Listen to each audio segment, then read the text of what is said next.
Hello साथीहरु, आज सिक्ने हामी HTML मा बनाएको स्क्वायरलाई हामी कसरी सर्कलमा चेन्ज गर्न सक्छौं। त्यसको लागि सबभन्दा पहिला मैले एउटा HTML फाइल खोलिसकेको छु अनि एउटा CSS अनि CSS लाई यसमा पहिला हटाइदिन्छु सब। अब HTML लाई म CSS मा लिंक गरिदिन्छु। त्यसपछि एउटा क्लास खोल्ने डट सर्कल भनेर कन्टेनर। अब यसलाई हामी एडिट गरेर स्क्वायर बनाउने।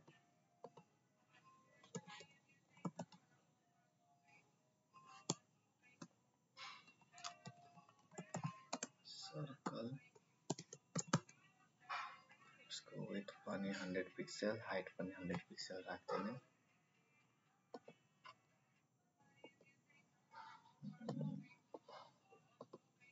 यसको ब्याकग्राउन्ड कलर रेड राख्दिने। बनिसकेको होला हाम्रो स्क्वायर।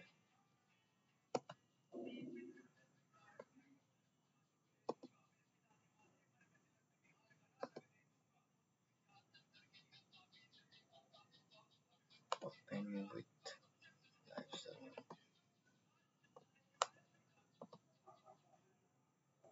यहाँ हाम्रो स्क्वायर बनिसक्यो। स्क्वायर बनिसक्यो। अब यो स्क्वायरले अलि ठुलो सही छ। यसलाई यसैको ठाउँमा 200 हाल्दिए 200 अलि ठुलो हुन्छ। अब यसलाई सर्कल बनाउनको लागि हाम्रो CSS युज हुन्छ बोर्डर रेडियस भनेर। बोर्डर रेडियस अब जति पिक्सल राख्छ या जति मतलब युनिट राख्छ त्यति त्यो हाम्रो सर्कल साइडको त्यो गोलो हुन्छ। जस्तै म राखेँ 2 पिक्सल अलिअलि भएको छ, यहाँ नोटिस गर्न सक्छौ 2 पिक्सलमा। अब जस्तै मैले राखिदिए 4 पिक्सलमा अलि अझै कर भयो।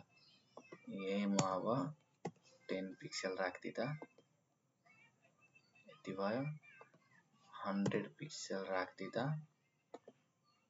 सर्कल भन्ने हाम्रो। अझै सर्कल बनाउनु अझै गोलो बनाउँछु भने हामी 200 राख्न मिल्छ। लास्ट गोलो त यति नै हो। सही 200 जति राखे पनि हाम्रो सर्कल बनिहाल्यो। अब यसलाई पिक्सलको ठाउँमा अर्को पनि लेख्छु। जस्तै मैले 50% पनि लेख्न मिल्छ।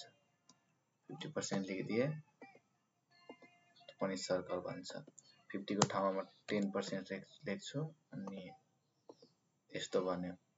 पर्सेन्टमा पनि लेख्न मिल्छ अनि VH मा पनि लेख्न मिल्छ। जस्तै 10 VH यति भयो।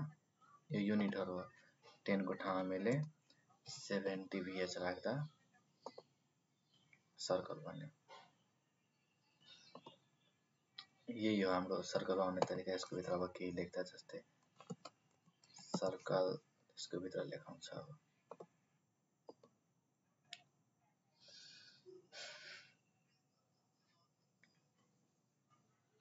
सर्कल साइडमा गएको छ। यसलाई हामी एडिट गर्दिने। ट्यागमा लेखेको छैन। यसलाई हामी h1 ट्यागमा सर्कल भयो। अब h1 ट्यागलाई एडिट गरेर हामी अलि यता खस्काइदिने। h1 पहिला पोजिसन एब्सोल्युट, त्यसपछि लेफ्टतिर स्पेस छोड्ने 10 पिक्सल।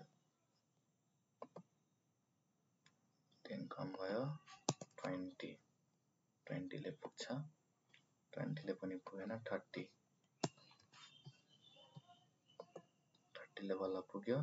अब अलि माथि छ त्यसलाई तल गर्नको लागि टपमा स्पेस छोड्दिने।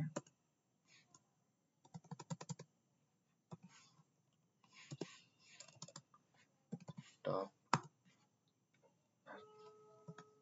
40 पिक्सल छोड्दिने तल आइहाल्छ। अझ चाहिँ लेफ्टमा चाहिँ छोड्नको लागि यहाँ पनि म 50 गरिदिन्छु। यसरी हामी सर्कल बनाउन सक्छौँ। ल आजको लागि यति हो। अब अर्को भिडियोमा हामी अर्को फंक्सन सिक्ने।